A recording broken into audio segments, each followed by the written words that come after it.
once you upset the balance, well, you trigger off a lot of things that are happening. And at that point, if you have a device for collecting the energy, you've got a generator, because the generators don't make electricity. They simply, by the coils and the magnets moving in relation to each other, they upset the background balance. And when that happens, well, then you've got energy available. And if you have a way of collecting it, you've got energy. And it comes from the ambient background. And how do we know that? Of course, from here to here, there's not much going on, because both places have the same ambient background.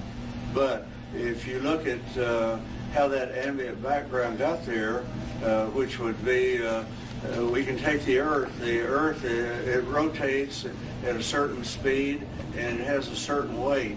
So we can take that and we can calculate the amount of energy that it takes to make the Earth turn, and then we can convert that into watts, and we know exactly what the ambient background is, which is enormous. Yeah. And this device here, of course, is, you see the field out here? I can go quite some distance from it, and any collector system I put inside this magnetic field will generate just like an ordinary generator. Magnetic field or E-field? Huh? Magnetic field or E-field? You know, this is used for tracing wires and things, but it also, the magnetic flux in the area is what's running it. So, and you can get these at Sears and Roebuck or just about anywhere else. You know something we didn't bring in? Well, this one, the batteries run down on it. That's why it's not working, but this one is working just fine. But, okay, this thing working for you. yeah. My briefcase, I need it, and I've got all kinds of. Where did I put it? Or did I even bring it in? Run a battery. It may still be sitting out by the thing out there, and it may still be in the automobile. It's going to be interesting to do the speech without my overheads. We do have one overhead, which we can put on there if you want. I think I left my briefcase in the automobile. That's point of full second. Okay, suppose somebody handed you this particular slide that you're looking at, and you would wonder, well, what's going on there? How many of you are familiar with this? No one familiar with it? Yes. System? Yeah, that came out of the Australian deal. Australia? Yeah. Okay. Okay, are we hooked up?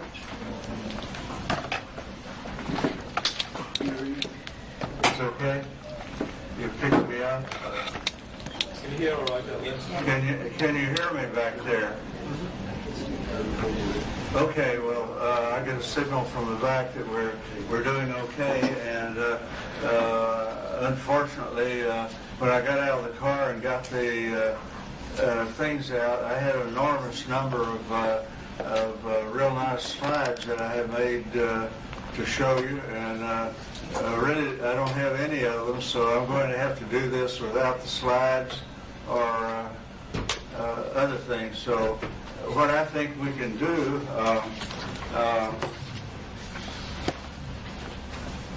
excuse me, down here. Okay, what we can do, I'm sure that there are plenty of questions out here, and you're familiar enough with the types of things I do that you can we'll just kind of start and take you one at a time, and we'll do your questions since we don't have any slides. So who would like to start it off? Well, we start over here? Yes, with your particular first unit down there on the Okay, I have a little bit of trouble hearing, so you're probably going to have to shout at me. Yeah, I mean, if you'd like to give us an explanation of the fire unit. Roger, why don't you go right up to him and...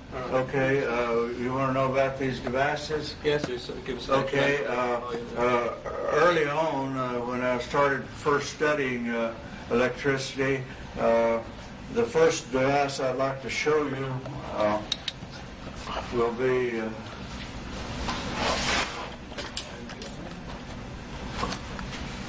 this one. Okay, if people say that you can't get more out than you put in, this is a good example of it. It runs off of a 7 amp hour 12 volt battery, and this is a Tesla coil here with the L1 and the L2, and it puts out about 30,000 volts, this central Tesla coil here. So that magnetic field that we were talking about over here, it's all over the area. As a matter of fact, you can go anywhere in the neighborhood, and if you have another coil that's tuned to that same frequency, it will generate the same amount of electricity as the one that's in the center here. So if you notice the little neon 2 bulbs here, Radio Shack, okay, what they do is when you tune these other coils to match this one, due to the fact they're slightly different, you have to tune them. And when you do that, those little neon tube things light up. And I'm going to have to use a handkerchief. I had several strokes, and I don't have good control of my muscles in my mouth.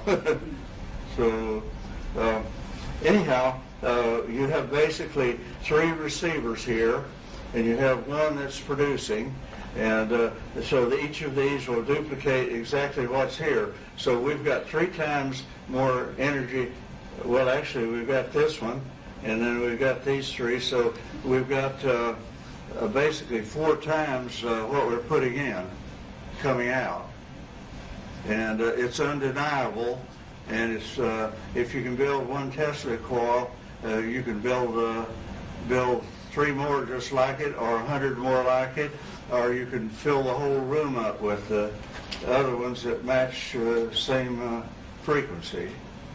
And so that should answer the question whether you can get more out than you put in. But actually, you're not getting something for nothing, because it was all there to begin with. All you're doing, you have a generating system, and you have a collection system, and you disturb the magnetic field around it, which is enormous, and it covers a large area, and anywhere in that magnetic field, it's going to equal whatever is coming out of this one.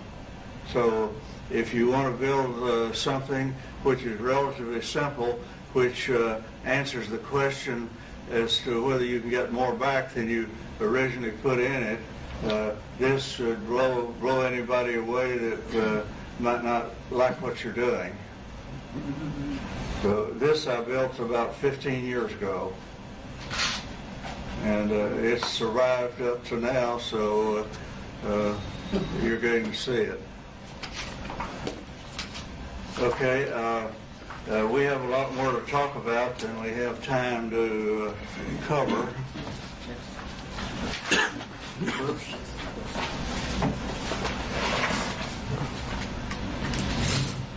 Okay, I want to ask you, does this look familiar in any way? Tom Bearden's unit. Okay, this is Tom Bearden's device about 10 years before Tom Bearden knew that he could do it. And this is the one that was in the black suitcase in the 1996 presentation at the Tesla convention in Colorado Springs. It did there were engineers in the audience that had their instruments with them, and they tested it as producing 120 volts at 80 amps. So this is kind of small for something that's coming out of a 7 amp hour 12 volt battery. So these things become self-sufficient when that happens, because all you have to do is have an extra tap off of the thing there, and that will produce more electricity than is required to run the device. So once you get that initial ignition going, it's self-sustaining. And there's no moving parts here, and if you stay within the tolerance of the parts, it will probably last for a very long time. Okay. Am I right if I think that one bar is the positive? Oh, you see the one that extra wire that's in there? That's something that Tom Bearden didn't have. But how that happened was I used the wire that you use to hook up speaker systems. The reason for it was the fact that it was multi-stranded. And I thought, well, I would just have to pull these apart in order to get a single wire so that the thing will work. So I decided to leave the second wire in there and turn it into an antenna system for whoop. It's charged. It's running right now. Anybody care to come up and touch it? It's kind of like touching a thing you poke cows with. Am I right if I think that one wire is on the positive and the other wire is on Well, what it does, it boosts the ambient background that it's exposed to, so it supercharges it. This thing puts out, well, Bearden was getting a 1.8, I think, on the return on it. Well, this one will get maybe about 20 or 30 times that. And it's probably due to that little antenna wire there that I just accidentally touched. So, It's high frequency, that's why it didn't kill me. is that a battery on the left? What do we have here on the left? What's the circuit? Say again, please. Battery? Is that a battery? It doesn't even have a battery on it right now. It's running, transformer. it's running at full force. I mean, to tell you, it's like getting hit with a cattle prod thing. Okay. There's no battery. I would just, If anybody cares to test me on that, well, they're entirely welcome. Clip a neon bulb to it. Could you explain the components? And how this came about, I won't be able to hear you very well, so you'll have to get me later with your questions. But how this came about, you see the toroid that's in there? The United States government bought a lot of those things out of Alamogordo, New Mexico, and they paid about $10,000 a piece for them. And I found a whole box full of them in a surplus place. I didn't have the slightest idea of what they were or what they were used for, and I didn't know what met glass was at that time. No one else did either, because it was highly classified. And when Signal and the other people declassified it, well, that's the first time I realized what I actually had, because what they what this is, it's a toroid, but you make it with tape of it's a metal tape, silicone steel type thing, and you wrap it around a form, and you get any size or shape or form, whether round or square or oblong or whatever, and that's how you get the toroids. I have some of these that are 14 inches in diameter, and they probably cost the government probably $500,000 a piece, and I've got 6 of them. And in my website, you'll see a large round toroid that's on a little push cart, and it's got a Tesla coil built on that thing. Well, what happens there when you do that, it's a cyclotron type deal, and once you get the electrical field circulating in that closed system there, you can put other coils around it, however many of you want, and you're not taking electricity. None of the electricity that started out in the system ever gets through it. It's the point A and point B thing where you get electrons jumping up and down at point A, and they do not go from point A to point B. At point B, they jump up and down in resonance to the ones at point A. That's your resonant energy type thing.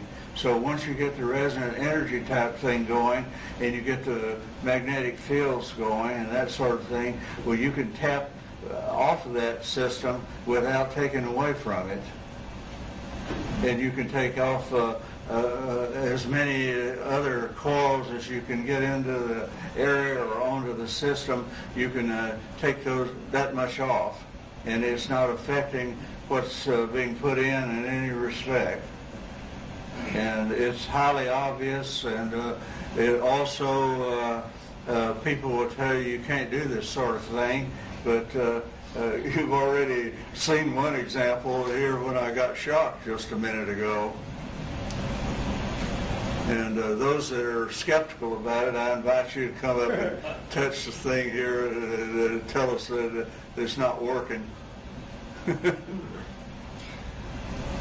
Well, we've done some experience too with those kind of coil with two wires on. But We you did the have to same. kind of shout at me. We thought the same thing as you. We had the speaker On your wire. questions, what we probably have to do is wait until question and answer session, and then I'll try to get you one at one. And if that don't work, I've got a website and I've got an email address, and you can ask me on that, and I'll answer you and put it on the Yahoo thing so that everybody will see your question and your answer. If you want So that may be the best way to do it. we can have somebody come up. We can have somebody come up here and ask you the question. Yeah, if they would like to come up individually, and that's how I learn. That's when you guys ask me questions. Well, that's how I learn some more. So I not only know what I know, but I end up knowing what you know. So this is one device. Okay. Have you experimented? Working from photograph there, the pancake type deal, is that what you want to ask about? Yes. And you want some general statements on it as to why it works and how it works and that sort of thing? Okay, whenever you take take a coil, and instead of being a normal, let me put this down before I touch it again. In a coil system, like in a normal Tesla coil, they're normally high and skinny and that sort of thing. That's the wrong way to go if you're wanting amps and stuff, because the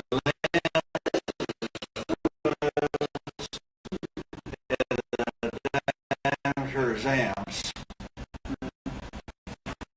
So if you get the right combination of this versus this, then you got plenty of amps and plenty of volts.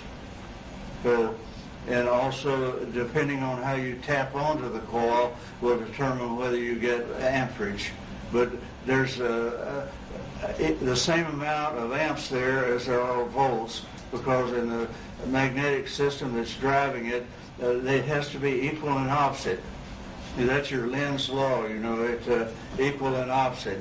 So that means that your one of those is your magnetic or your field, and the other is the electrical field.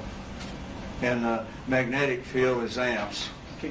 And what about bifilar coil? On the A bipolar coil. Bifilar coil. how does it what's the ratio? Okay, whenever the center of the pancake coil is a certain size, and the outer ring is a certain size, and then the L1 coil is maybe a couple of turns on the outside of it. So the ratio of the diameter of the inside versus the outside turn on it is the improvement or the advantage that you gain by doing it that way. So in the one that's in the picture in the book there, the ratio is 1 to 5. So not only do you get the L1 and L2 gain, you get 5 times that. So that's the advantage of pancake coil. But they are one wire or B wire? The outside, well, the L1 wire should be an even division of whatever the length of the L2 is. That way they're able to talk to each other. The frequency, if you worry about the frequency, don't worry about that. Just build the thing so it looks nice, and make an even division, multiple or even division of the lengths of the wires that you want to talk to each other, and they'll be talking to each other.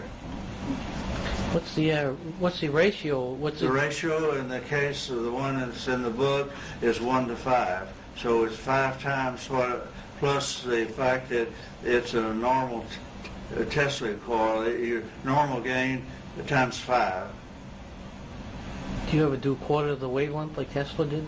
And what? Do you ever do quarter of the wavelength like Tesla did for his coils? Well, they will be able to talk to each other, and you can calculate the wavelength because you take the speed of light and divide that by a certain factor, and that will tell you how long the wire will be for a certain frequency.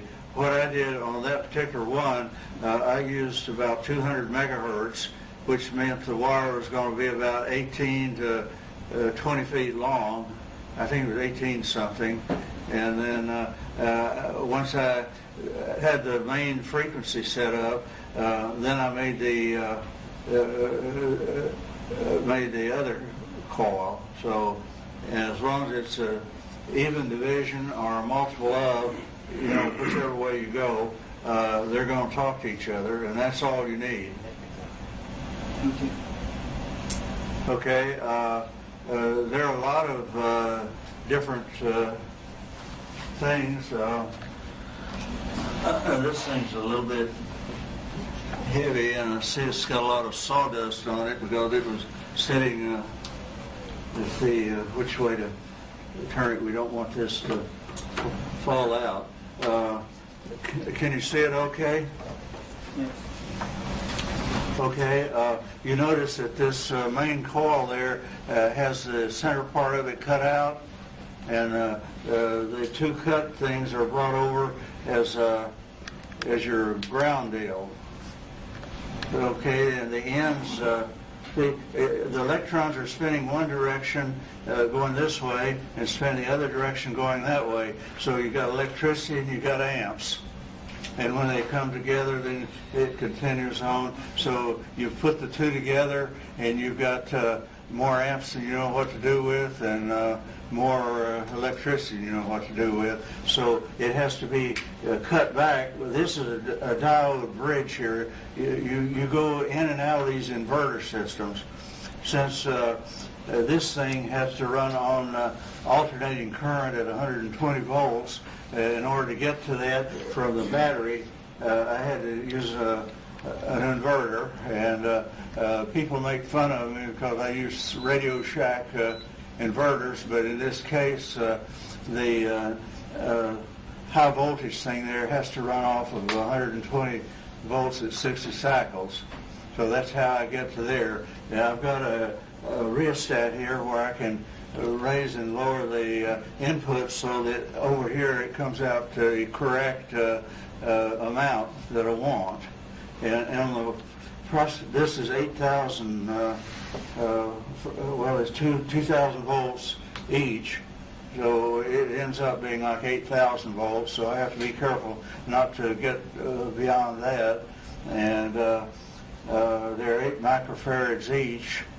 Now I have some 50 farad capacitors, which are newly available on the market, and they actually go up to well beyond that. But the trouble, the way they manufacture them today, they are down in the voltage level, which is too low. So by paralleling them and other ways, you get up in the voltage range that you want. So you use a supercapacitor? Yeah, Capacitor. I have several of them, and I use them in some of my larger units. And I mean, tell you, one like this, if you stick a screwdriver in there while it's running, about half the screwdriver evaporates. I know it makes a noise. It'll unnerve you and the whole neighborhood. You'll have everybody in the neighborhood for blocks around. They're running outside to see where the explosion was, and you'll end up with a screwdriver with a handle with just a little bit of metal left on it. Why do you have the white cap on one side of those? What is he asking? secondaries? Well, the capacitor on your LC. Why that one there? It seems symmetrical. When I got to that point, it was out of tune. So I had to do some tuning on it to keep it going on. And the reason for this is it's also a tuning mechanism, but it turned out when I got built, it didn't really need very much tuning. So I never really had much. This is your old slide radio thing, or your tuning antennas, and the L1 is the red that's on the inside there, and this is your L2 system, but it's a double one set up so that the amps and volts and everything are in there in a proper order. And this one I built in 1994. So, and there are over 200 of these different devices in existence right now, and the more recent ones are subject to business deals and things, so I can't show you them. But the idea is to try to fix it so that you can get the idea and you can build your own. And actuality, I had something in my briefcase that I wanted to give you because everyone wants schematics, and this particular one was so simple that it was ridiculous. And what I'll have to do is just give it to Bruce here and let him post it, because I actually ran out of ink printing the darn things up to bring over to you. And then I apparently walked off and left them. And I had a lot of help this morning in getting here, and that's why I was late. But anyhow, how are we doing? We have how many minutes? Hour? We have 60 minutes? another hour? Okay, well, we can still do it. So this is, let me tell you about these. People were asking me about them, and they're not something that you can buy. They're not in a catalog anywhere. And when I called Cornell Dubier and asked them, do you have this? And they're very high voltage. If I remember correctly, they're about 10,000 volts. And they're 0.5, if I remember correctly, 0.5 microfarads, which by anyone's, they're difficult, they're impossible to find. That's what I'm leading up to. So Cornell Dubier asked me what I wanted them for, and I told them I needed them for research and development. And they said, well, how many can you use? And I said maybe a dozen or so, and they said, well, they're I think they were $300, $350 each, and they said, well, fine, you'll be hearing from us. And I forgot about it, and about 6 months later they showed up in the mailbox, and for free. Compliments of Cornell Dubier. So I've found out how to work that system now, and so I've got a lot of things which don't really on the market exist. They exist in people's minds, but they're not. There's not a demand for them. So that'll give you some idea about it. Now, these diodes here, again, like I said on the Tesla coil, the length is the voltage and the diameter is the amperage. Well, the same thing holds true on diodes. And it probably holds true on a lot of other things. So these diodes are long, and these are 25,000 volt diodes. So they give you some idea. So everything that's in here is probably an overkill, but the results are real interesting, and it does work. So The device right beside the caps, is that a What's spark he asking? arrestor? Right, the device beside the caps. what that is? Yeah. Okay, a lot of your electronic devices have things which control the voltage, you know, like spark gaps. That is a radio frequency spark gap. It's used for lightning arresters on computers and things that are sensitive to voltage. So if lightning hits, anything over a certain amount will go to ground. So that's the ground post on that high voltage thing there. And so I'm grounding it back into itself. So when it's running, that flashes. You see the flashes in it all the time. That's like my little neon things that I use to check the circuit with, so that a lot of times I'll put them in different places, and I know up to that point that everything is okay, because when it's running they light up.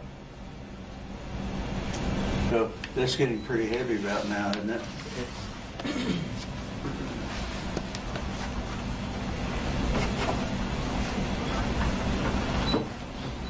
Okay. This device that you see on the slide up here, and all of these things, you have a dipole type deal where you have minus and plus and so on and so on. So if you have a situation like that and you interfere with that with some sort of collection device, then you've got a generator. So you'll notice that there's nothing, no input on this except the ambient around it. And if you go back to Faraday in the very early days of the Faraday generators, they were basically magnets with some sort of something that would interfere with them that would cause them to kind of go off and on. Well, in this case, the plus and minus are on the poles of the magnet, and you're interfering with them in a certain way, so therefore you're getting 700 volts. And this is straight out of the air with no, you see the little antenna things like that second wire that I have on my other device? Well, that winding up there simply is taking from the air, the ambient background, which is enormous. If you do the calculations, Saraway's university textbook for professionals in college physics, Seraway, and he's actually the editor of the book. Each chapter, which there are many, many chapters there, are done by some worldwide expert on that particular subject. So the part on the electricity and such is done by a certain professor at a certain university. So Saraway is the editor of the book, and it's a collection of experts from all over the world, and it's used as professional physics for the in the university. It's the one where they get their start. So it's the one that has the statement about the Earth and the weight of the Earth and this and that, and since we could calculate the ambient background from the movement of the device, current movement is always in the direction of the current movement. So if we take this, the energy coming in from outer space, we think of the sun as being the major source of energy. It's just a tiny bit of it. If you look at the electromagnetic spectrum, you have from, say, a few cycles per second into the thousands of gigahertz, I guess, sort of thing, and the sun is kind of in the middle. So why this matters is that when you have a current swing like that from plus to minus, that's like the speed on a generator. If you run it, say at 700 cycles per second, you get a certain amount. You run it at 2,100 cycles per second, you get more. It's the rate of disturbance that's going on there of this ambient background. The generator is not generating electricity at all. It's actually disturbing the ambient background, and it's collecting the energy out of it. Now, all of these devices are doing the same thing, except they're doing it with radio type devices. And if you want to see that, the computer programs for schematics, if you get one that's with a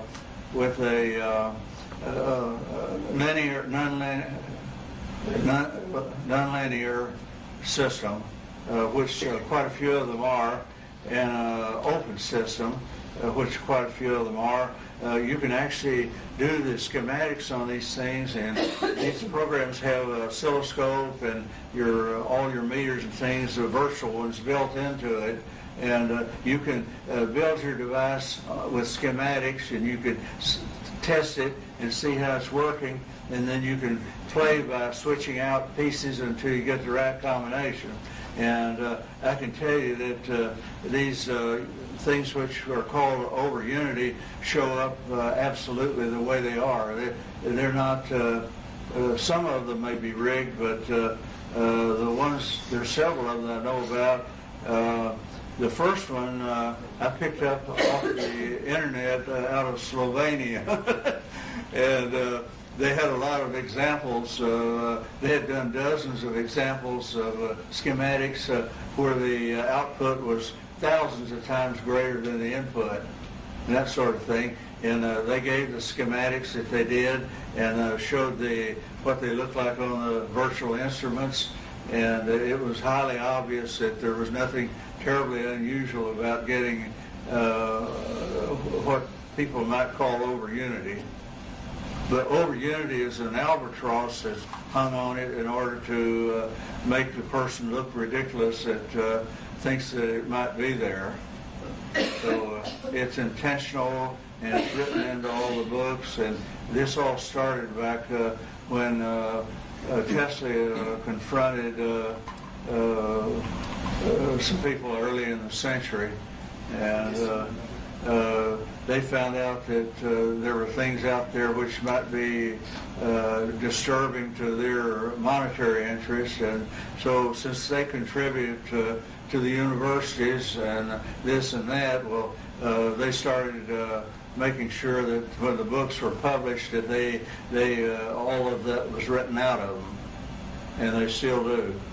There are a few people that are bold enough to write books that are in universities, but generally speaking, they don't last very long. If they don't, university is there for the system, and it's there to make a rubber stamp out of you. And if you don't like being a rubber stamp, you're in big trouble. And apparently there are enough people with that renegade attitude that it's beginning to change. I also forgot to show you this. It's called an electrosensor, and it does the same thing as the other deals I have here, except it measures in Gauss. And this thing is greater than 30 Gauss. And if you convert that into electricity, based on the original definition of Gauss, if you do it the way the textbooks tell you, you'll end up with something that's not significant. But 1 Gauss is equal to 100 volts RMS, or 100 watts rather. So when you get into your coulombs and your watts and all this and that, the definition is the same for all of them. If you notice, if they're 1 volt for 1 second, it's such and such. So it ends up with a coulomb, a watt, and so on. There are about 4 of those things, and they're all actually the same whenever you know the value. But Gauss, Hans Christian Oris and Gauss were professors over in Europe, and back quite some time ago, they were trying to measure the electrical value of the Earth's electrical system, and of course one of them did it at night and one of them did it in daytime. So one of them got let's see, it's 50,000 volts, and this is an imperfect measurement they made because they did it by flying a kite, or our friend that likes to fly kites, and so the nighttime value is about half of what it is during the daytime. So this comes from the fact that in the Earth's rotation and when the Earth is spinning, it's spinning into the cosmos, so to speak. And on that spin in side, it has a greater electrical system than on the side that's away from it. So that's why the two are different. So you get like a Gauss is like 500,000, the way they were measuring it, equivalent to 500,000 volts, and the other one is, I think, about 1/5 of that, if I remember correctly. When you get my age, you understand what's going on there. But anyhow, it's there, and if you got the right shovel, you can get it. And that's kind of what you're working on whenever you're attempting to intercept it or intercede. And of course, in order for it to work, you have to have more of something, and there has to be less somewhere else. So, and you have to, the leg in between the more and the less is the active system, which you're going to be using to get your useful energy. Because as these things are working right now, the energy is not useful, but you have to do certain things to them. And you can measure what's going on here, but you have to have, there's 3 or 4 different components that have to be in there in order to bring this down to where you can actually do something with it. And you can work it either from the backside into it. If you know what you want, then you can back engineer it through the system, or you can come the other way and put controls on it so that you can control the output on the other end. And also you need instruments that will work with radio frequency. The reason for radio frequency is that the more of these up and down things you have, it's whenever it changes direction there that it throws off either a magnetic or electrical wave. So on the electrical side, you're pretty well boxed in, and all the rules and the books and things, you're in Ohm's law and all that sort of thing. If you're in a closed system and you're boxed in, Ohm's law works. But if you get over, and that's on your electrical side, but when you move over onto the counterpart of it, the magnetic side, none of those laws apply. Right. and it's a whole different system, and most of the critical information there is missing intentionally. So, in effect, what you have on the magnetic side, you can make as many copies of it as you want without depleting the source. And that's where your units that you're interested in, why they work. If you know that, then you can just turn your nose up at those people that are trying to make it on the electrical side, because they require very low temperatures and a very complicated situation, and it's got you where you can't really do what you need to do. So if you're intent on doing it, stay off of the electrical side as much as you can. And let's see, how are we doing? We can stay here till this time next month and not get the subject covered. So if we can somehow maybe find out what's bothering someone here and see if we can untangle it for them. I have a question. Sure. When you see the big power transmission systems, yes, going through a right of way, sure. Some people have taken coils and put them where they can get some of that energy. They're not taking away from the company at all. If the power company says you're stealing their electricity, they're exposing their ignorance, because it's just like the magnetic field around this thing. If I took something from it, put coils in it and produced electricity, it's not affecting the output at all.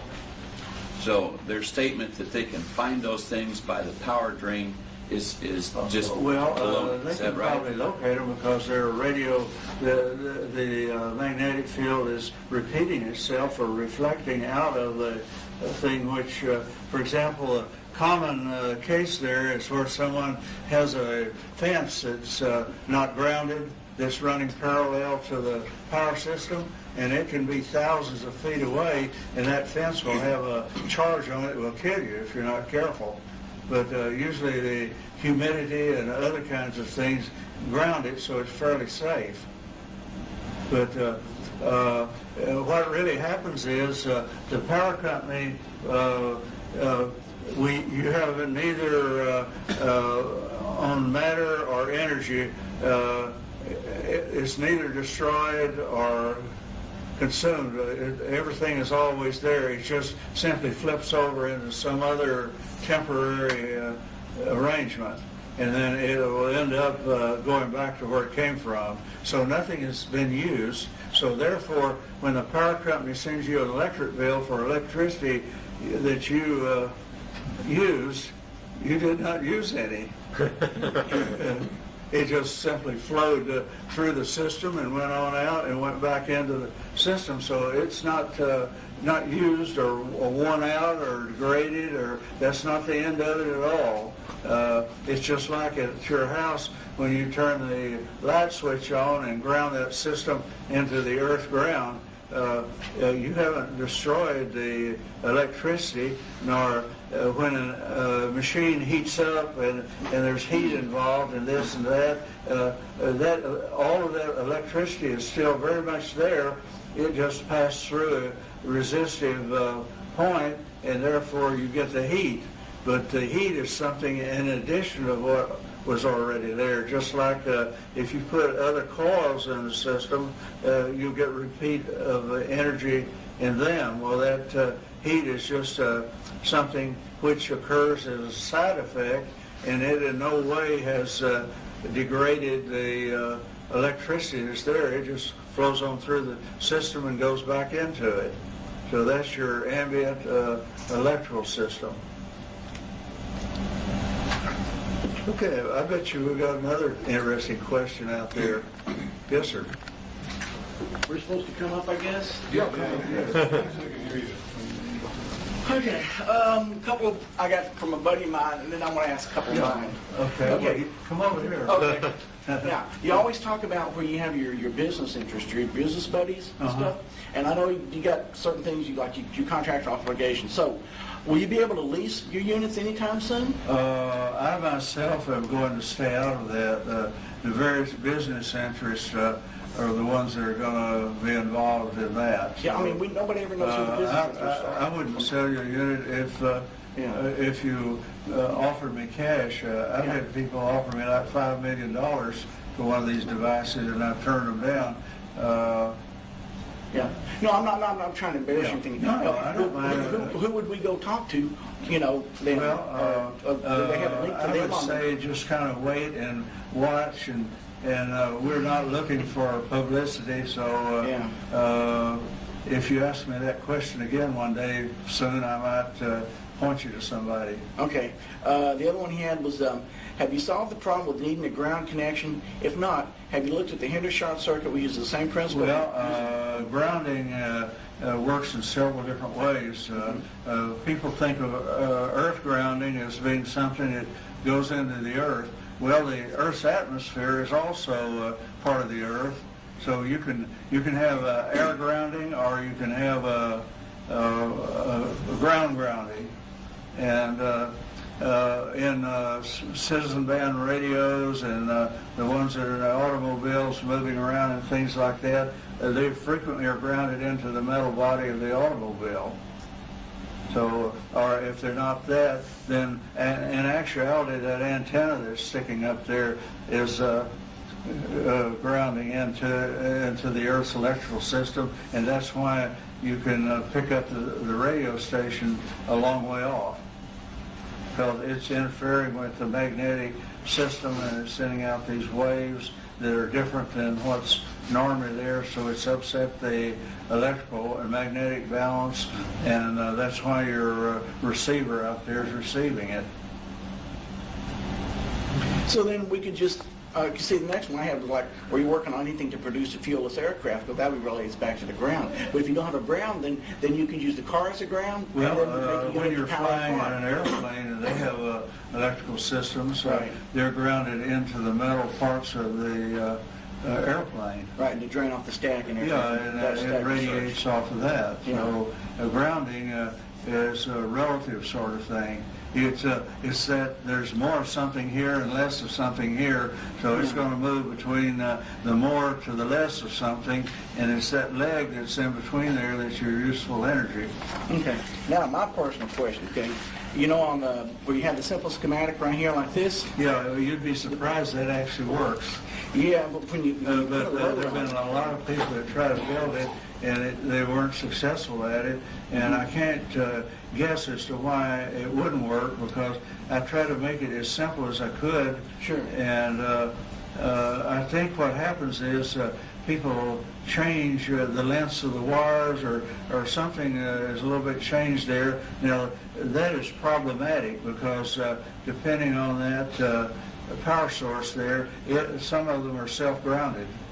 Right. So, and that's where part of the confusion may come in, because sometimes when you hook that thing up, if you're not careful, everything you got goes there. You sure that's the end of it, so nothing happens out here, and as a result of that, it didn't work, and I was wrong. On the capacitors, that's a great story. You know, I love it. But how can I get some? I mean, everybody else. Yeah, you just you find something they don't have, and you just call them up, and you get into a nice conversation, and then they ask you, well, what do you want them for? And if you say research and development, well, they say, we have a department that takes care of research and development problems, and how many of them do you need? And then, of course, you tell them, and then and 6 months later, after you've forgotten all about it, they turn up. Start early, Monroe. Because you talked about how you had some handout you wanted to do, and it was real simple. Could you draw it for us on this, so we could just copy it? Well, yeah, I can draw it. I remember the schematic. And give us part values. That's what I want. I want part values. Do we have so I can build something one of those blunt-looking black pencils that everybody can see? Or a piece of chalk, or that's a chalk deal, isn't it? That's dry erase. Oh, right here. Go right here in the back. something to mark on the board. Here you go. Oh, I think we're in business. Bring it around. Bring it Hey, you got your colors too. Move the board so we can tell. Spin it around, okay. I'm trying to get a, let's see, this card is only so long, so, and not only that, when we get over here with this wire close to this thing Oh, going. you don't want to put this thing in first, let's just put the thing in the middle down. Okay. Oh, that'll be fine. Oop. Uh-oh. Think I'm hung on that thing. Drop that. Okay, well, let's see if I can squeeze around this thing here. Okay, we're going to get past it.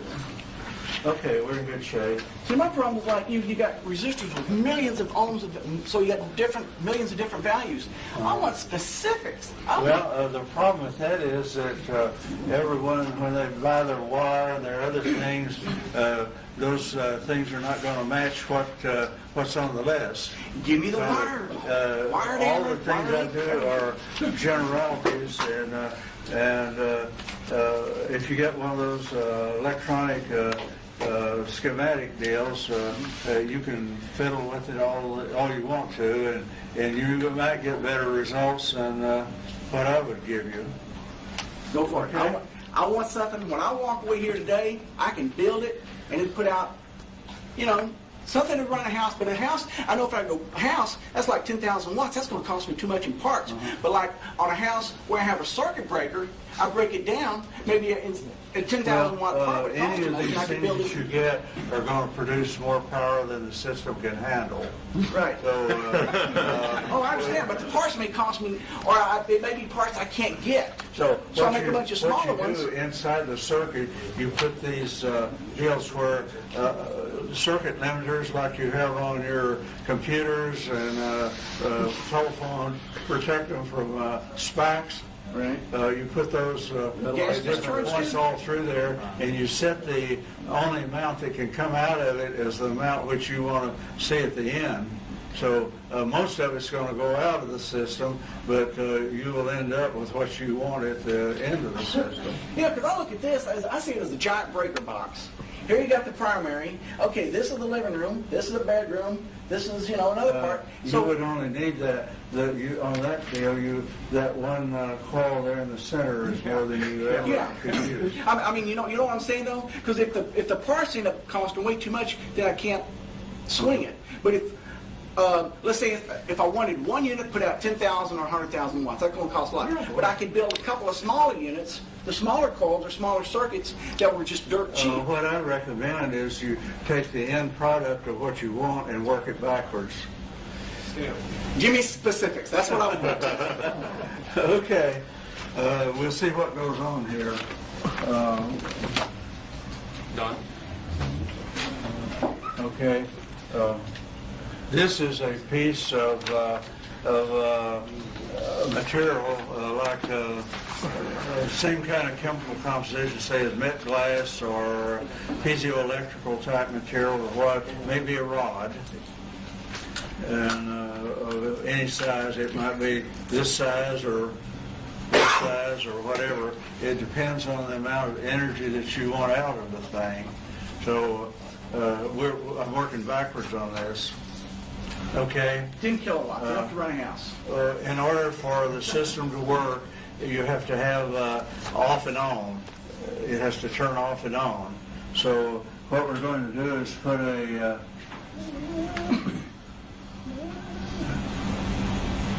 and this is not exactly the symbol for it, but it's an NBN resistor, and this is the base.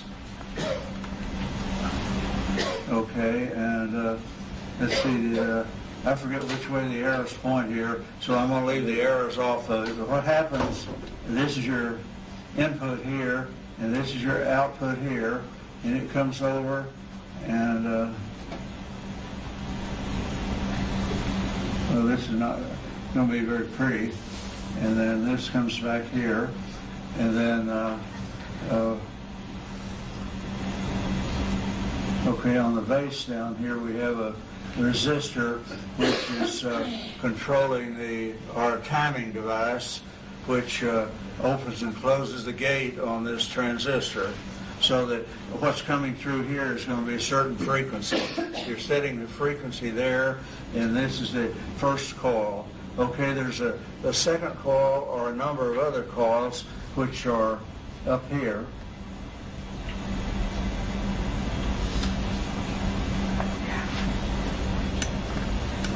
Okay, and what's happening is the magnetic flux in this piece of metal here is set up such that any amount of coils you put up here will duplicate whatever's being put in here. So we have our input. You see, I think it comes like this, and we have this one. There's another deal here, and this is going to be your negative side, and this okay, no, this is a negative right here, this is plus, and this is plus here. So this negative one here is coming back over here, and the output, this is your output here, and this is your main input here. I have a question. In this, you have these two shorted together. Is that the right? Is this, or does this end up going? And this one it goes around that one, and this one. Let's see. Yeah, I just want to make sure because this looks like. You want to know where the? Well, it's interesting that this is shorted together up here. That it's completely shorted to this plus. I won't swear that this is 100% correct, but the one that you will see later is. Thanks. But I think it may look illogical there in a place or two, but I think that's pretty close to correct. But you'll know later.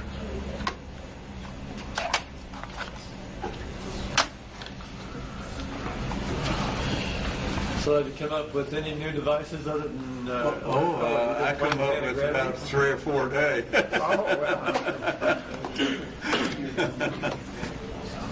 I don't often have time to put them together.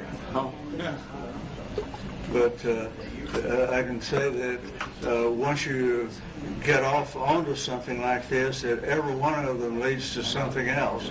There's no such thing as one of them. It's kind of like a cat that wanders up at your house. There's no such thing as one of them.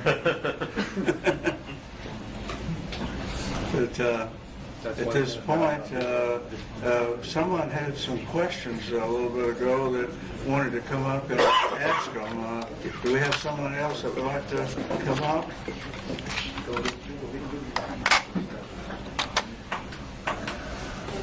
Okay, where do you want me to stand? On this one over here? This one has L1 and L2. The small core, the smaller one that's larger around is the L1. The middle coil is the L2. Okay. And that's just for convenience in naming them so that you know which one is which. And it's very possible that this thing is not tuned into that. That's the reason why it's not acting up. What made this one act up was this silicone steel toroid there. Is there a magnet inside, like in No, it's the toroid in there. It's a toroid that's been flattened. Instead of being round, it's kind of rectangular. But how you make those? It's made that shape because it will fit into a particular component in some device. If it's big and round, it's going to take up more space. So by making it shaped like that, it will fit into. They will bite you. At least they were a while ago. I don't know whether they're doing it now, but it definitely bit me. What is the frequency of this device? What is what? What is the frequency? Frequency of it? Of this particular one? I think it's 55,000 cycles per second. Thank you. Is that the question? Yes. Okay. But frequently, when you build something like this, you end up with a frequency that you hadn't planned on, and when you work it out on the electronic programs, it will frequently turn out something different than what the program says, but they do kind of haunt you, so they're nice to have. Okay, we need probably, please come up. No. I bet you have a question. I'm sure I haven't answered everybody's question. Well, I have one myself. Okay.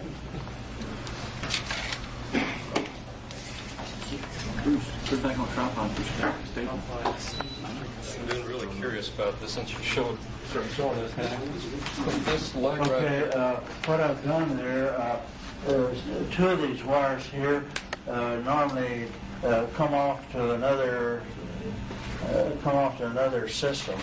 So you're not seeing the complete system, you're seeing the main part of it. But I build parts of these systems on different little blocks, and then when I hook them up, well, I've got the whole system there. Now this has all of the different components on it, which sometimes, say this part over here, and this part will be on different blocks because I can use them interchangeably with other things I'm doing. Is there a reason for this leg being disconnected? Yeah, well, you notice that those two are loose. That's probably why it quit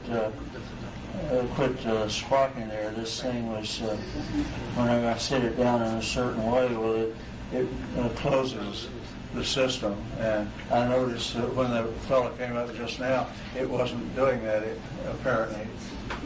But whenever I tested it, it did. These windings on the inside are... If you look close, you can see that's like it's metal tape. Right. It comes on a roll, and they roll it around a form to get the shape they want, and then they dip it in shellac or something, and it stays put. These coils, are they mirrored to each other? Well, they're layers just like Scotch tape. Right. You know, they're and when they dip it in the lacquer stuff, well, they put it in a form and they keep it there until all that dries. And when it's dry, well, it's ready to be used. This is something similar to this right here? Well, they all do the same thing. They look very different, but basically it's your bucket for dipping the water. Okay. Is that it? Okay. You indicated you use software to... Did you want some? You had indicated you use software to model these, sort of like Spice. What software? A circuit analysis system. I guess you were talking about software that you use that would have displays. I assume that's something like Spice, you know, the Berkeley Spice. Okay, on the internet, or any of the free ones. If you do a search on the internet, you come up with a great many different programs. One of the best ones, it's about a $9,000 program, is from the University of California at Berkeley, and they quit updating it maybe 10 or 15 years ago, and the university over in Slovenia picked it up, and they've been updating it, and then the University of Barcelona got in on it, and you can download it from the University of Physics Department at University of Barcelona, and it's about a program that you buy from a commercial source. That quality is about $9,000. You can download it for free, but you have to know a little bit about it because the different components of it that do different things have been upgraded by different people, and you have to know how to put those components together so that they complement each other and become one program. But a lot of your computer programs are composed of other computer programs. So it goes on all the time. It's just in this case, and they give you the instructions on how to do it, so you have to be able to understand what they're telling you in order to get a working copy of it. But the others, I'll put on the internet for you on the discussion list. I'll give you a list and where you can just snap and go right to these particular things. So the other question I had is, do these systems show that effect that you've produced, the over Unity or? Does somebody help me? Yeah. Is that those software, are they reproduce in software the effects of yes, it has a virtual oscilloscope, a virtual every type of instrument that you would spend thousands of dollars for. It has it built right into the program, so that you end up with a oscilloscope screen with all everything going on, and it reads just like ordinary. It looks like a oscilloscope, and it does all the things and that they'll ordinary. show this effect. This isn't an effect that violates Maxwell's laws. Yeah, if you put this particular thing on there, you get very startling results. So it's nothing that would violate like Kirchhoff's current and voltage laws, because SPICE is built on that. What you do, you pick out your components and you slide them, drag them over onto the board and put them where you want them. Right, I know how to do it in SPICE. The question I'm having is that can SPICE show these things? He can barely hear you.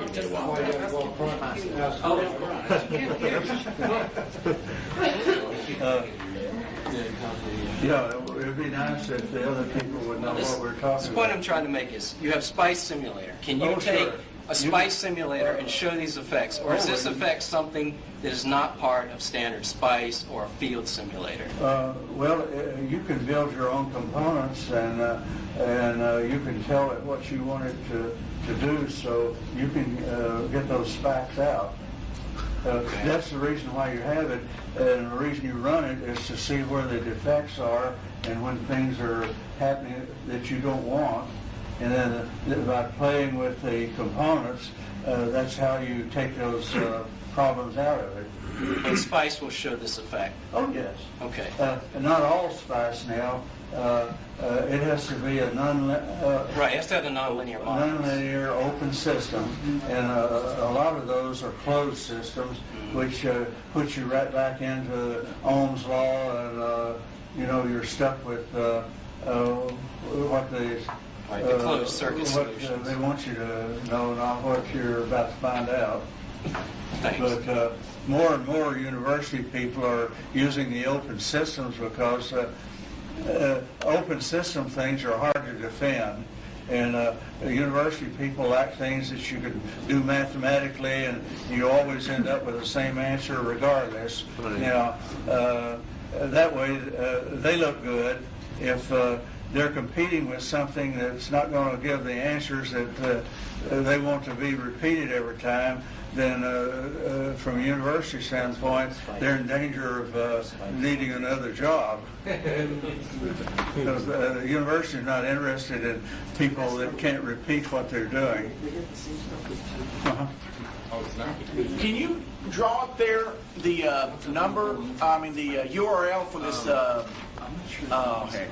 this group thing you were talking about that's on the internet where you have people join or can read and ask you questions? Okay, you want the internet thing? Yeah. Oh, is that what it is? Okay, I've got a lot of cards, but I'll write that on here for you.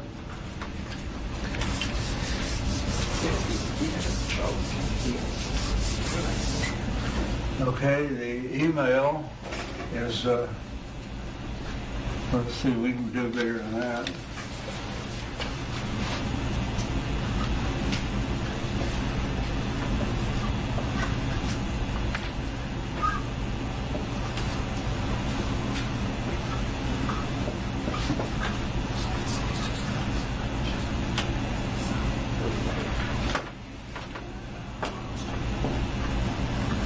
Earthlink.net, DONSM1 at earthlink.net.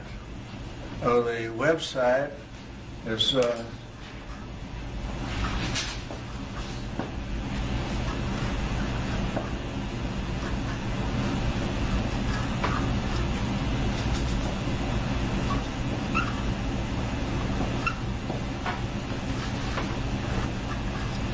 It's www.altenergy, pro.com. And the best place to find it is go to Lycos.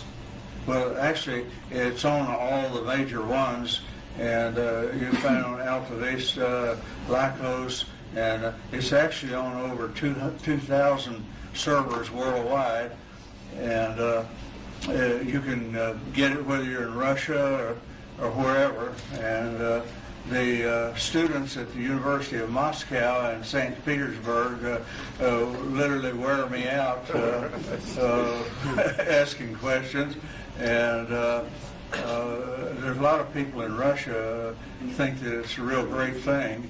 And I got one real nice response out of Finland. I've had probably 20 or 30 out of Finland, but one the other day had to do with gravity and new approaches to electromagnetics and such, and it was all stuff which does not show up in any of the textbooks.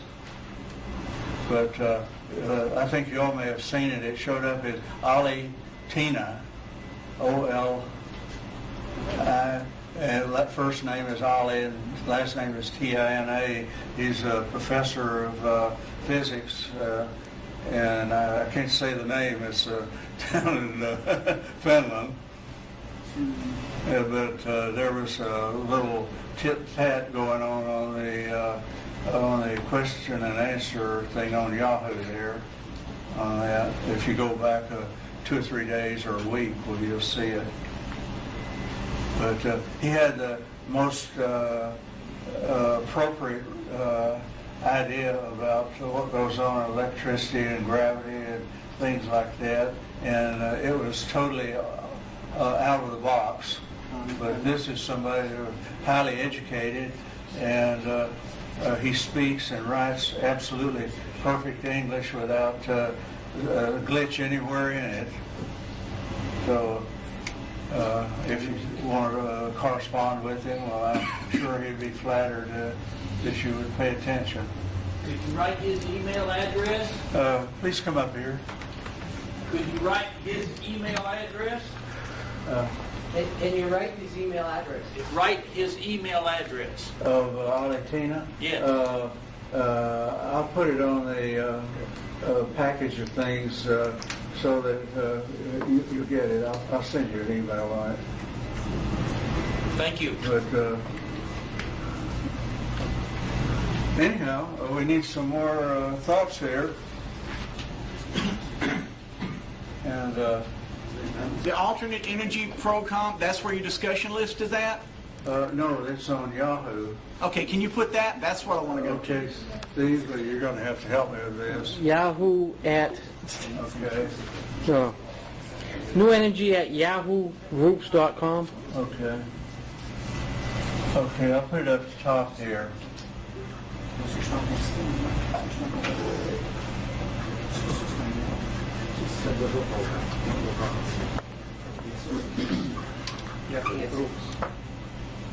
Yahoo Groups. One word.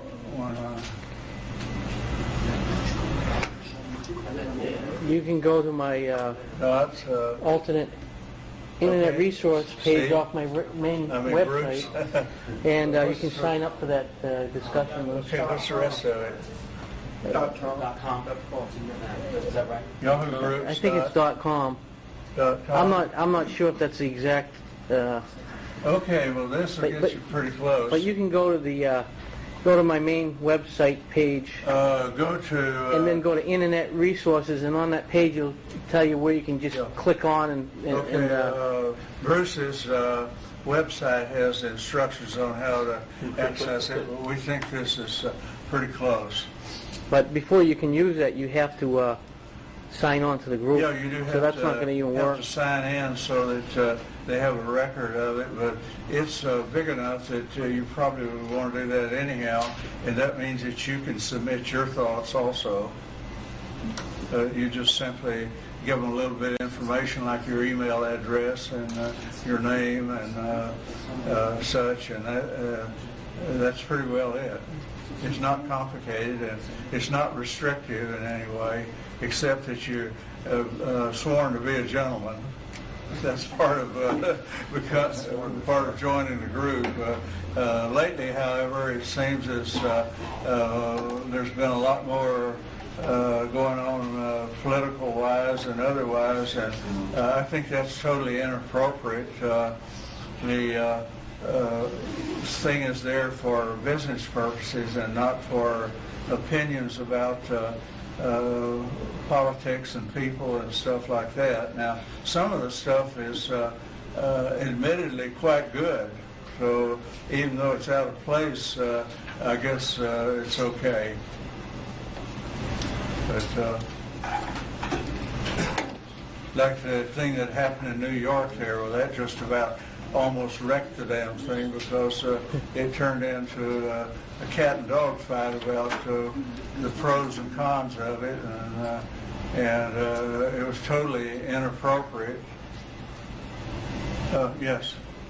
I was going to mention, if people are getting capacitors of large capacity from salvage sources, they're frequently vastly mislabeled as to what the value is. You have to check them against other things. In most cases, I don't say most cases, but I've had pretty good luck with it.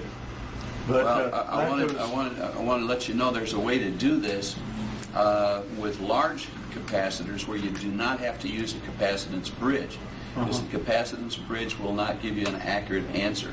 Yeah. The way that it can be done is by measuring the time constant, by applying a voltage and measuring the time constant to bring up to a certain value. This will give you a very accurate answer. Is there a chart or something which you could put that on? And there's a particular number for it to come up to a full capacity. Let's say it's coming up to 10 volts. Then there's a time for it to come up to like 6.7 volts. And that gives you the time constant, okay, and that has the relationship. This is your percent accuracy thing that they put on there, because they will vary considerably. And the reason they're mismatched or they're mislabeled is because they're using a capacitance bridge to give you the measurement, and it's not accurate. Yeah, if you have control of the situation and you don't mind spending a lot of money, you can get where they will swear to whatever values they have and actually give you a certificate on it, won't they? But you can do it with an oscilloscope.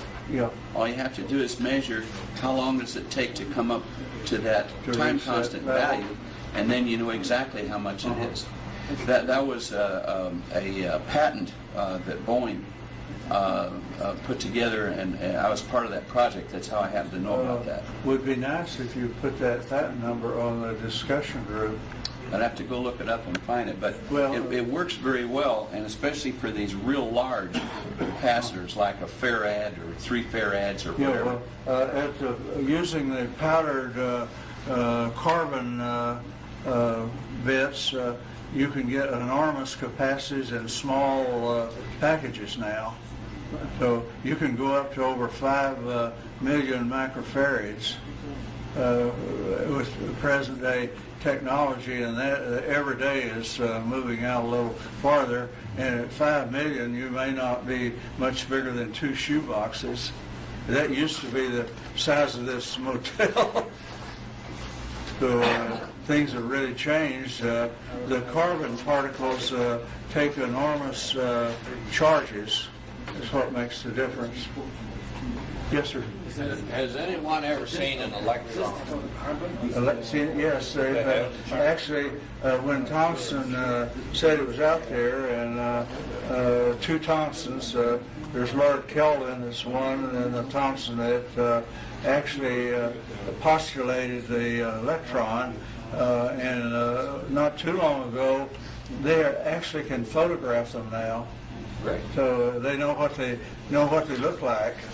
And it turns out they look like just what they said they would. It might help if we could see them and see what they're doing. Yeah, well, you kind of sneak up on them. Okay? Excuse me, Yes. Going back to the circuit here, yes, input and output. Can you make a comment on the number of turns used on your wire? The output will be a ratio of the number of turns on the first one versus the other one. So if you had like 2 or 3 on the first one, and you put like 10 or 20 on the other one, the output improvement would be the ratio of the first one versus the second one. So there's no magical number, say 1 to 5, or there's no magical number, say 1 to 5 that works better. Yeah, well, the thing is, you want to make as few of them as you have to, because it's real hard work, winding those things. And not only that, you want to do it in such a way that you can slip that rod out and use it with another device. If that one doesn't live up to your expectations, after you make the second device, you've got 2 points to work off of, so you know which way to go for the third one, and the third one you should hit pretty close to your target. Thanks. Okay. I think I see another question out there somewhere. Yes?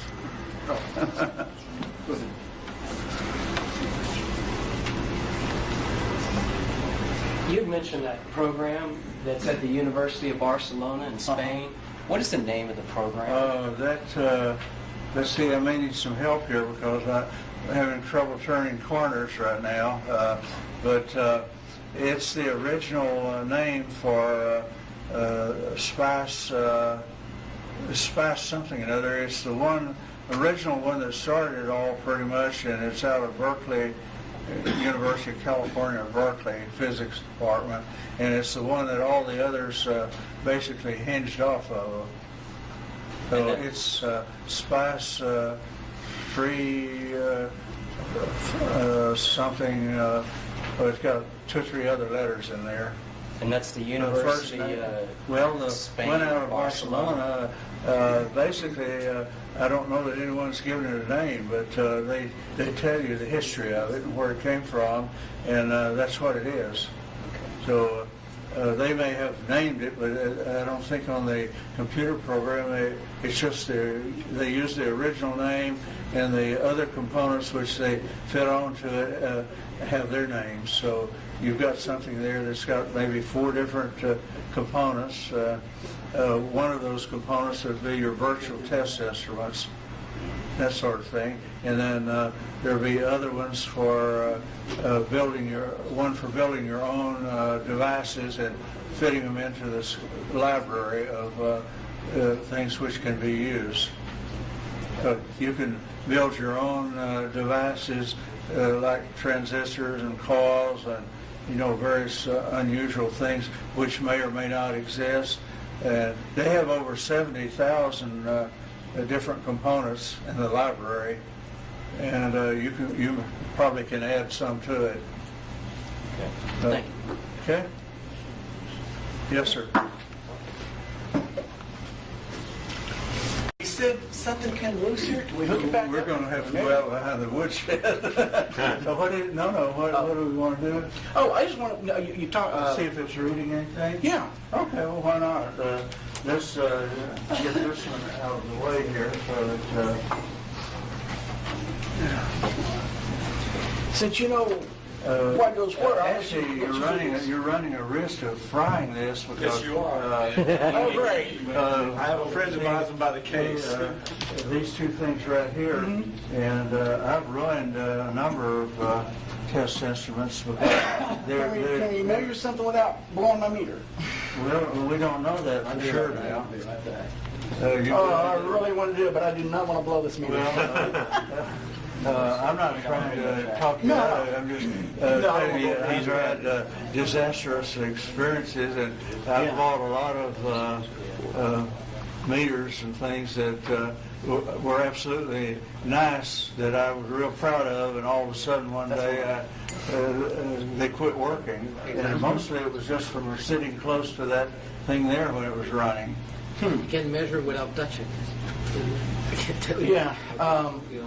Okay. Because everything is extremely high voltage, right? It's high frequency and high voltage. And your meter is probably, unless it's got a frequency meter on there. I got a frequency button. If it's got a frequency thing on there, just simply turn it on, and what you've got there, you can measure the frequency standing where you're at. Okay, I'm reading 43.9. Now, do they need to be farther apart or what? Well, what's the scale? It's a lot more kilohertz higher than that. Actually, it's that decimal point needs to be. Oh, that's 2 places. I mean, it needs to be about three places. Do these need to be further apart? No. That doesn't Still seem 43. to affect it. Okay. For some reason, you're reading a component of the thing that's there, but you're not actually reading the frequency. Yeah. And I don't know why that is, but it's running at about 50,000 cycles a second. That I do know. Now, wait a second. When you stepped away, it changed. Come on back over here. Okay, 43, now back up. Because it jumped up there to 80 there for a second. No, it's still at 43. Almost 44. Yeah, almost 40. Now it jumped to 44. That's cycles per second. Yeah. And actually, it needs about 3 decimal places on it. How many of you? 44K. If I go to build something, this is the meter I'm going to be using. Well, So you're in trouble. I'm in trouble already. Yeah. So what kind of meter do I need to have? You need radio type meters and devices. Okay, there's some model numbers. If you try to, what you need to do is go on the internet and do a search for radio device test instruments, and you'll get thousands of them. Yeah. And then, well, I want to know what you use. That's the way I can duplicate it. You would have to just simply come out and look, because I've got a lot of different ones. I've got Hewlett-Packard high voltage, high frequency meter, and they cost a bundle. I want to get into something low but easy to make, just like the one transistor thing. I want something simple. I mean, that's what everybody wants. The low-end test instruments are things like this. This is like $7. If I build this circuit, yeah, I can probably swing that. Yeah, if I build this circuit, or any of us build the circuit you show there with the one transistor. Okay. We can't use this to. You can use it to a certain extent. What you do, you run that. You can set your own frequency on that transistor by the base deal there. The timer that you use on the base deal is opening and closing the gate there, and you can pick whatever frequency you want. So you can run it at frequencies which are in your test instrument capability. So you don't have to go out and buy a radio type test. Just lower it down. Yeah, just lower the frequency into the range that you can handle, and you're in business. I can handle 60 hertz. Do you drive that? You got it. That's what I want. Okay. Anybody know what this thing is all about? Yes. Oh, yeah. Do it anyway. You want me to do it for you? Yeah. Okay. If I drop this thing, it's going to go just like a stone. So what I'm going to do, I'm going to put it through this copper tube, and this is a neodymium magnet, and I'm going to spin it. Wow. See. Can we do that again? Yes. How do you explain the phenomenon? Okay, well, let me show you what happens when you drop it. See how fast it goes? It's heavy. Yes. And when you put it inside this, it's non-magnetic material, copper, and you spin it. In case anybody thinks there's some obstruction in there, there's not. Inducing its own. This is from Bill Beatty out in California. It's one of his favorite toys. So it demonstrates the effect of gravity and nullification of gravity. Don't spin it and drop it. Do it? Just drop it straight through. Don't spin and drop it. Well, the reason you spin it is because don't it enforces the what's going on. If you just simply drop it, it will still. It just takes a little longer when you spin it, and that's why I did that to sort of emphasize how it was slowing things down. So you can look down in here, and if any of you went to Dennis Lee's show over in Austin the other day, he had a big one like this with a mirror set up. It had a large copper thing with a mirror set here so that you could see it, that it was going down through there. And it was projected on a screen so that you could see it in big scale. But if this had more magnets on it, it would slow it down more also. It's a Faraday drag, isn't it? Like on the Faraday disc, yeah. The drag that's being created. So, and the faster you spin it, it also adds some to the slow down. So you can make it to where with the larger magnets and a longer tube, you can sit here half a day waiting for it to fall through there. Actually, probably 3 or 4 minutes sometimes, maybe. Where it would normally take less than, say, a second. So I'm sure you could set up a chart on that, and you could calculate how much of what it takes to neutralize gravity. You know, build a graph off of it by experimenting with different sizes and spins and so you could actually project into something that might be real interesting. Okay? Have another one? Yes, sir. Because and all the thing that you showed us or can see on your net, or you got different materials that you're using to do the coils. Uh-huh. Which one did you find that was the best to do I the tell coils? you, whenever it comes to choosing wire, basically he's saying, well, there's different kinds of coils and different kinds of capacitors, different kinds of wire, and different devices have different things on them. Well, these devices occur sometimes over very long periods of time, and the basic rule of thumb is that in building this type of device, you want multi-stranded wire, which basically it's the wire used in DC things normally, and the more of those little strands are there, the better the deal, because it gives a surface for the electrons to dance around on, and by having more of the strands, you have more circular mills, which means that the total surface area is increased by quite a bit by using a multi-stranded wire. So that works in your favor. So you won't use what is normally probably called DC multi-stranded wire, and the larger the diameter of it, the better, but the bigger ones are hard to work with, so you pick some size which is convenient to whatever you're trying to do. That's why you were using those So speakers. that's why wire. when you're building these things, you will fiddle to a certain extent, and you find that you're getting different results, and once you figure out which is the better way to go, then as you go along, the newer ones have the changes built in. Is it better when it is naked or is covered? It's the same thing. Again? Is it better when it is naked? I've got on the small one here what he's asking. Actually, I have the thing disconnected, and a couple of those things were actually touching when I was fiddling with it and got shocked. I've got them pulled apart so that it's not supposed to be doing anything, and somehow in moving it around, well, the wires ended up touching each other, and that's why I got shocked, and some of the other people that tried it didn't get shocked because I moved the wires after that happened.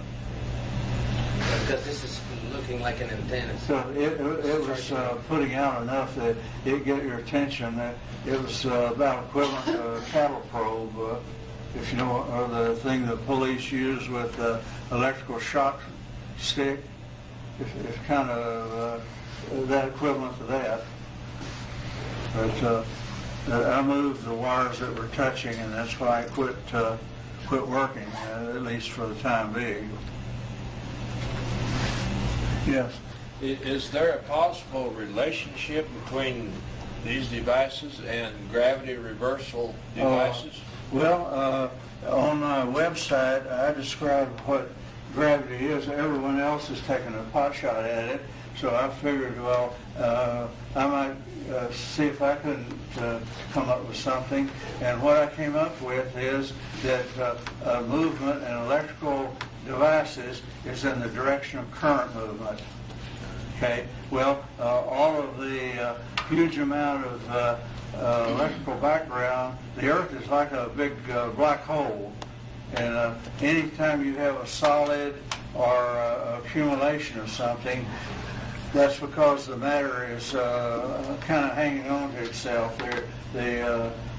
It's affecting other things that are similar to it. So that's why you end up with blobs like the Earth and the planets and solar system, the sun, and all this and that. So anyhow, for that stuff to move in, it has to be affected by the gravitational effect, and somehow. So what's happening there, the energy and electricity, power and energy and matter are all in physics basically the same thing.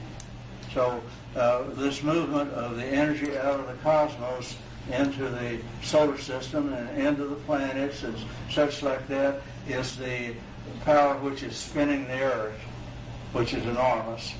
So anyhow, this movement into this mass, which we call Earth, the energy coming in is the equivalent of, it's the friction factor of this energy being pulled into the Earth. And that's why when you fall towards the Earth. So in electrical devices, movement is in the direction of the current, movement of the current. So gravity is a friction factor of the energy moving into the Earth. It's just it's a simple thing, and it's undeniable if the person that will think clearly. So gravity is a component of the movement of energy into the Earth. It's a friction factor related to movement. So gravity, and when some motor is spinning or the magnets are pushing each other away from each other, that's an electrical reaction there, and that effect between them is the gravitational field either pushing them apart or pulling them together, depending. So gravity is not something magical. It's not something which can't be described. It's something that you can see the effects of. You can see the effects of it, and you can describe it because it does this or that. So, and I like my definition a lot better than the one that's in the physics books. Theoretically, you could take a flyback circuit and reverse the charge like it goes to a TeV, which is positive, make it negative, and it would, by controlling the rate of charge, it would control the rate of levitation, so to speak. Well, actually, by these quick swings of alternating current and that sort of thing, the flux, the magnetic field switching off and on, and they're actually into that right now. And by using square waves and pulsing them, they get a very noticeable change in weight of any metal device that they feed that into. So they're actually getting heavy pieces of metal lifting up and moving around. Okay, I think I dropped something there, but I don't know what it was, but it doesn't matter. On your circuit? the base of the transistor, were you driving that with a square wave? Well, it depends on the transistor. There's about 9,000 different ones, but they will give the characteristics of that particular transistor. So whenever you look at a chart of them, you'll be able to pick out an ordinary NPN will work on a square. Was that a square wave you're driving it with? Yeah, it's just actually a square wave is just simply this with the things chopped off. So it's actually the part of the energy there is being chopped off of it. So it's still this, whether it's square here or square here, and so. Yes. Oh, that's what it was. It's still written. Okay. Yes. Okay.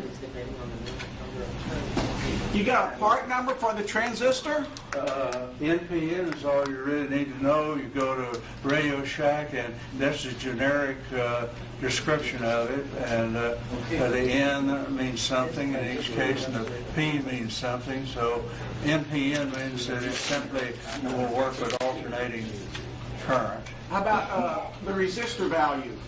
The value of the resistor? Well, as long as it will work within the voltage which you're going to propel it with, and it says on the package it's good for 25 volts or 100 volts or 3,000 volts or whatever. And as the voltage goes up, the price goes up. But you can get them for any amount and that sort of thing. We're going to have to wrap things up, Don. Okay. Let's see what we're doing here. Yeah, we're way over time, Don. We're gonna have to wrap things up. We're gonna have to wrap it up. I want to wrap it up. Okay. Well, I know that many of you came from long distances, and I appreciate very much, and I'm very flattered by your coming. And I'll do my best to answer other questions if you take advantage of the internet there. You're going to be at the social tonight at 9 o'clock, Don? Say again? You're going to be at the get-together tonight at 9? Okay. I'm supposed to tell you that after hours this evening that there's a social with niblets and maybe some beer and who knows what else. You going to be there? And that's on condition that you promise you won't fall in the swimming pool. Are you going to be there? Will you be there? I will be for a short while, but I didn't get to bed last night until about 2:30, so by that time I'll be pretty well worn out. And you see, walked off without my briefcase. This would have been much, much more interesting if I had gotten here with it. And also something I want to tell you, those of you that want books or have CD-ROMs that have a lot of stuff on it related to what we're talking about here, and those that want books, I'll make up however many we need here, so you need to email me and tell me what you want, and we have nice books, and when I do them, they're real nice. They're not, these copies have been copied 100 times before you get them, but the ones I do, I usually print them out on a laser printer, and they look fairly presentable, and the books as they are $30, and I'll send them to you on a 2-day mailer thing, which means you get them about a week after, but I need about 2 weeks for this to settle down and have some idea how many put together. So it's a lot of trouble. You've got something that's 150 pages or so, and you make like 50 copies of it. Well, you can see how many reams of paper you got going for you. And not only that, if I make up 50, they usually sell, they're gone before I ever get them made up. So, and I do this sometimes probably like 100 times a year. So, and the CD-ROMs with the photographs and things that you see on the internet there are on a CD-ROM, and there's a lot more besides that are with them. And some interesting folders and things which are related to what we're talking about. So the CD-ROMs would be like $30 also each. And all I need from you is you can send me your money or whatever, and once this settles down about 2 weeks and I have some idea how many to make, then I would say that within 3 weeks you would have whatever it is, and you know how to get in touch with me. You can send those FedEx, can't you? Yeah, and I can tell you that there's more than 30,000 copies of the book that are out there, and the book has been translated into every major language around the world. And I get, in one day I get like 200 emails from all over the world. About 20 of them are from here in the United States, and they come from very interesting people sometimes, that sort of thing. So and these are people which you hear about, you know, that are in the news and books, and you never know who's going to turn up on the doorstep. I had people from China calling me, and they wanted to make a deal, and I kept trying to put them off. And so one day when they called, they asked, well, how much do we need to make this thing work? So I hadn't the slightest idea, so the number I pulled out I thought would stop it, and I said $300 million. And this was like on Wednesday, and on Saturday morning I get a call in the airport, and these people from Dao Chiping's office in China were at the Intercontinental Airport, and they want to know if I could come out and pick them up. So I did, and they had Halliburton briefcases with $300 million U.S. in cash. And so I got them checked into the motel and got them a car, and every morning before breakfast they'd show up at my house, and it was like 9 o'clock at night when they'd go home, and we would sit at the breakfast table, and they'd open up these briefcases, please take. And when they were gone, later in the evening, I called friends of mine who were in international business deals and things like that to find out what do you do in a case like this. And they said, well, don't. So they said what will happen will be that they told me to take the money and use it however wanted, and that they would take devices from me and charge them against it. And where they made a fatal mistake, one fatal mistake was they asked me how much does it cost to build these things. And I said, well, they're not particularly expensive, maybe a couple of $100 or so if you do them in mass quantities. Otherwise, it's probably $3,000 or $4,000 or more if you do just one at a time. So anyhow, they decided that they were going to going to buy them from me at that price and credit that against the $300 million, and I had no intention of doing that. I was going to decide what the price was. They were not going to decide it. So anyhow, the only way I ever got them to leave was to tell them that whenever I got a factory, I'd be in touch. And I was finally able to get them to close their briefcases and go back to the airport. And I took them back to the airport, and they're out of Vancouver.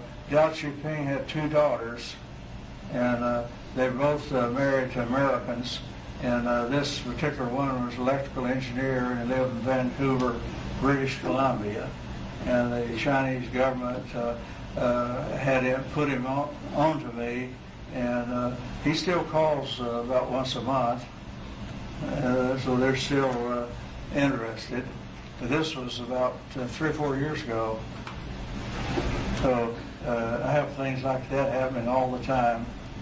And what would have happened if I had taken the money, I would have so many problems I wouldn't know what to do with. I did not have proper facilities or anything else, and so I used that as a way to get out of it. But if I had taken that money, I would have been in big trouble probably. You know, not that I didn't really want to. But anyhow, that's one way to stay poor, if you know what I mean. But anyhow, I think somewhere out there must be a salad or soup or something. What do y'all think? Groceries, yeah. But it's great you came, and I'm real tickled to see you. And I wish you all the luck in the world. And if something doesn't work, that doesn't mean that it doesn't. That's right. You know, if you get the right combination, and I've tried to keep it as simple as I can, so that the options of screwing up are, you know, limited. So just do it by keying in on it. Do one, and what it's not doing, well then do another one. And once you get several points here, well, then you know you can find the point there where it does exactly what you want it to. So thank you again very much, and